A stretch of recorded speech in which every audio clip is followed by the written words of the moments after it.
I wanted to make a film, a video on relationships because relationships are tough with people. You want people to be nice to you. You want to get along with people. You want them to be respectful and to value you for who you are. Never mind who they think you should be or what they think you should do or be. You want to be valued for the person that you are. And relationships are real tough. There's family relationships, and family relationships are also an environmental relationship, which I'll explain a little later. Uh, I'll tell you what an environmental relationship is. You live in a location and you get along with your neighbor well. You can stop and pass the time of day.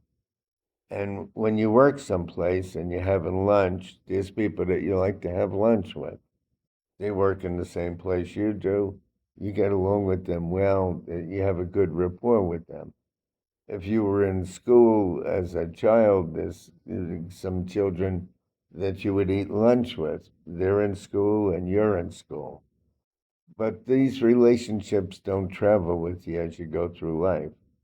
The relationships were good while you were at the school or while you were working and having lunch, or the next door neighbor where you lived, you got along with them really well. And you and them are in the same environment, the same place at the same time. And if you were to go back there, you would still, and they were there, you would still be friends and get along, but the relationship doesn't travel with you.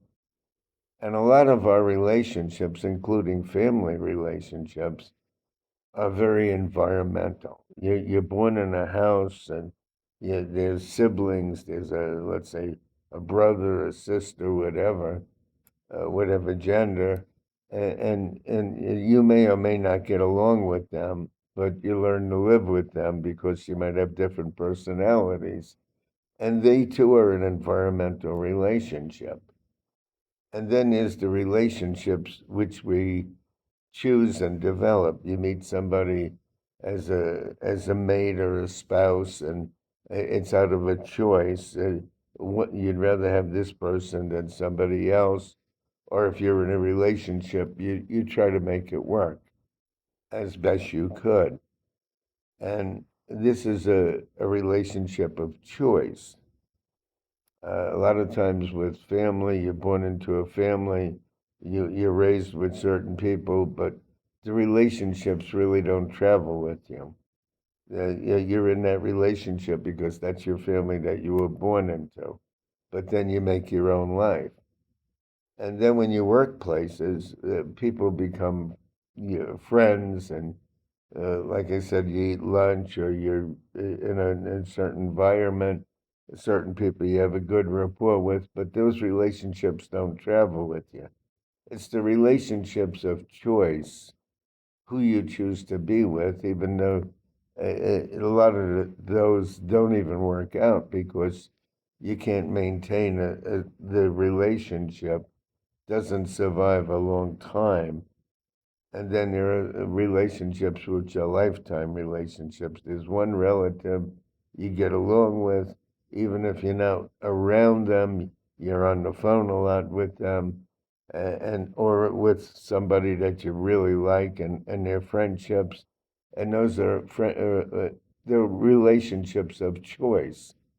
And most of our relationships are environmental relationships, and then there's the relationships of choice. And somebody may choose a spouse, a relationship, a love relationship, and it may not last.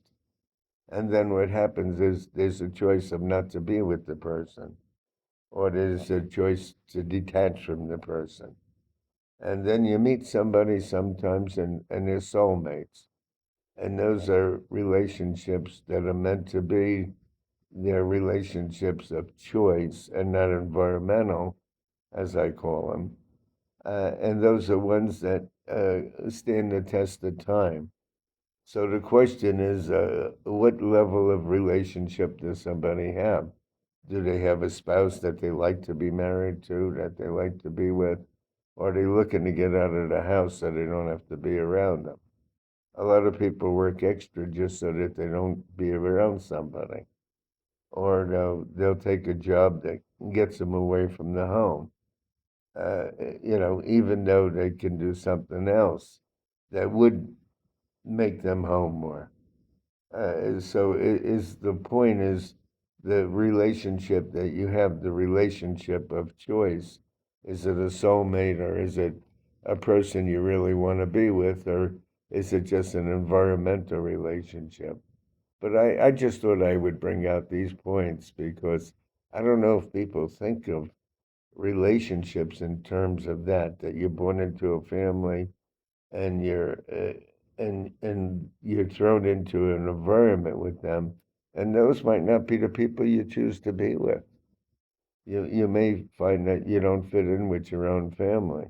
I think that's the case in a lot of people. They don't get along with with their siblings. They don't get along. Their parents favored somebody else in the family and not them, and they didn't have a good rapport with their mother or father or older brother or whatever the case is, and then you get into uh, relationships of choice, and in the modern world where people have to work for different companies and occupations, and they get moved around and they move for jobs, and they prefer to live in one place rather than another, and a sibling, a friend does the same thing, and uh, the people in your life as you travel through life, it's like an old maple tree, and the leaves get scattered all over the place. And if the people were a leaf, they would be all over the place too. And the relationships are distant relationships. They may see the person at a wedding someplace in their family that they choose to attend, or at a friend's wedding, etc. But that's my take on relationships. Most relationships are what I call environmental relationships. They only survive for a time because you're brought into the same place, but the relationship doesn't travel with you physically and in your heart.